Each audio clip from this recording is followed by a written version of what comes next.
Evald Moutabazi, Philippe Pierre, bonjour. Bonjour. Vous avez écrit dans la collection Idées reçues un ouvrage sur les discriminations.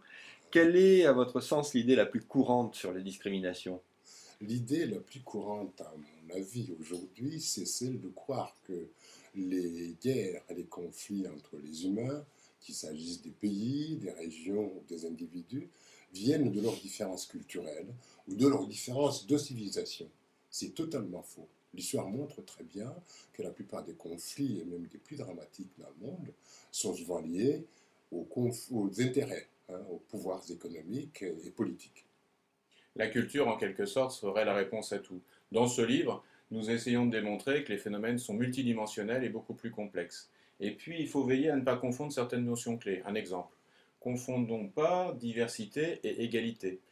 Un hôpital, une institution Une publique, une entreprise. entreprise, tu as Oui, raison, oui. peut être diverse, c'est-à-dire afficher un très grand nombre de nationalités différentes, et pour autant ne pas venir à bout des processus de discrimination à l'œuvre.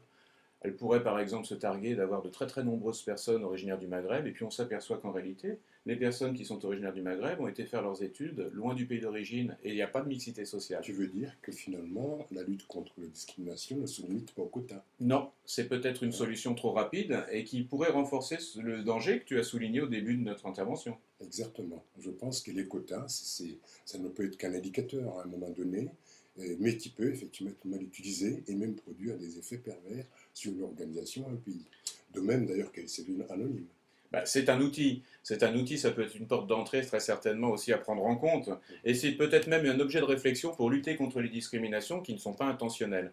Mais on insiste beaucoup dans cet ouvrage sur le temps long d'ailleurs des ressources humaines, c'est-à-dire un processus d'intégration qui passe par le respect du droit et qui aille plus loin vers une performance souhaitée des équipes multiculturelles. Tout à fait d'accord avec toi, parce que le CV, s'il peut permettre de rentrer, d'avoir son CV retenu parmi d'autres, il ne résout pas la question de l'entretien direct avec le recruteur, ni celle de la cohabitation, de la coopération avec des collègues qui ne supporteraient éventuellement pas la personne recrutée.